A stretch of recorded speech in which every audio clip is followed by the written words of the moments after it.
Clue today న్యూస్కు స్వాగతం.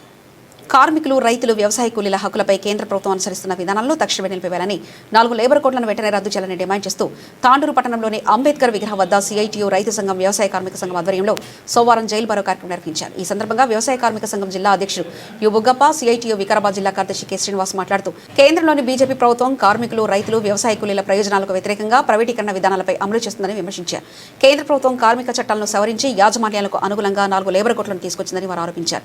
కార్మికులకు కనీస వేతనం 26,000 అమలు చేయాలని, కాంట్రాక్ట్స్ అవుట్సోర్సింగ్ విధానాలను రద్దు చేసి కార్మికులందరికీ పర్మనెంట్ చేయాలని డిమాండ్ చేశారు.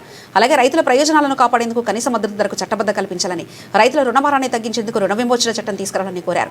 రైతులకు గిట్టుబాటు ధరలతో పాటు పంట రుణాలు, ప్రకృతి వైపరీత్యాల వల్ల కలిగే నష్టాలకు తగిన పరిహారం, పంట బీమా సౌకర్యం కల్పించాలని డిమాండ్ చేశారు. విద్యుత్ రంగంలో ప్రైవేటీకరణకు దారితీసే విధానాలను కూడా వారు తీవ్రంగా వ్యతిరేకించారు.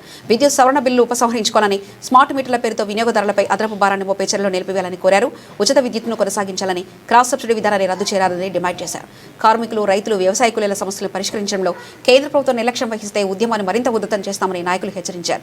ప్రజా ఉద్యమాలను అణచివేస్తే ఆ విధానాలను విడనాడాలని, కార్మికులు, రైతుల డిమాండ్లను పరిష్కరించాలని కోరారు. ఈ కార్యక్రమంలో కేవీపీఎస్ జిల్లా కార్యదర్శి ఉప్పలి మలకయ్య, వ్యవసాయ కార్మిక సంఘం జిల్లా ఉపాధ్యక్షులు బి చంద్రప్ప, లాలప్ప, గ్రామ పంచాయతీ మండల అధ్యక్షులు అంబరప్ప, వెంకటప్ప, గోవిందు, శ్రీశైలం, నరసింహులు, గుండప్ప, లక్ష్మి, భారతమ్మ తదితర గ్రామ పంచాయతీ కార్మికులు తదితరులు పాల్గొన్నారు.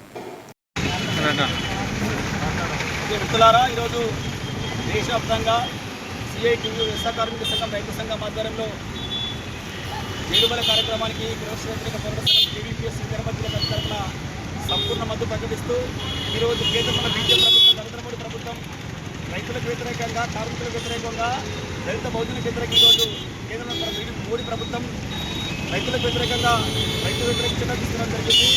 అదేవిధంగా దేశంలో కార్మికులకు 4 లేబర్ కోడ్లు తీసుకొచ్చి కార్మికులకు 10 గంటలు పెంచి ఈరోజు 8 గంటల పనిదినాన్ని 12 గంటలు పెంచి కేంద్ర ప్రభుత్వం కార్మికుల వ్యతిరేక ఈరోజు అనుభవిస్తూ ఉంది. అదేవిధంగా రైతులకు కూడా రైతులకు సంబంధించిన రైతులకు గిట్టుబాటు లేకుండా, రైతులకు సంబంధించిన సరైన నిధులు పంపిణీ చేయకూడదు, నిర్లక్ష్యం వ్యవస్థ ఉంది. అదేవిధంగా ఈరోజు దేశంలోని దళితులపైన, మైనారిటీలపైన, గిరిజనులపైన, ఆదివాసులపైన దాడులు కొనసాగుతున్నప్పుడు కూడా బీజేపీ ప్రభుత్వం ఏమాత్రము ఈ యొక్క చట్టాలను గౌరవించే విధంగా చట్టాలను తీసుకురాకుండా ఉన్నప్పుడు అడ్డుకుంటూ అనేక పేద ప్రజలపై దాడులు చేస్తూ ఉన్నారు. దీన్ని కేవీపీఎస్గా కూడా ఖండిస్తూ ఉన్నాం. ఏదైతే దేశంలో వంటి రైతులకు గిట్టుబాటు ఇచ్చే విధంగా, కార్మికులకు కనీస వేతనం ఇచ్చే విధంగా, పిఎఫ్ ఇచ్చే విధంగా, అదేవిధంగా వ్యవసాయానికి ఉన్నటువంటి కూలీలందరికీ ఉపాధి చట్టాన్ని పక్కన చేసే దగ్గర కేంద్ర ప్రభుత్వం తీసుకోవాలని డిమాండ్ చేస్తూ ఉన్నాం.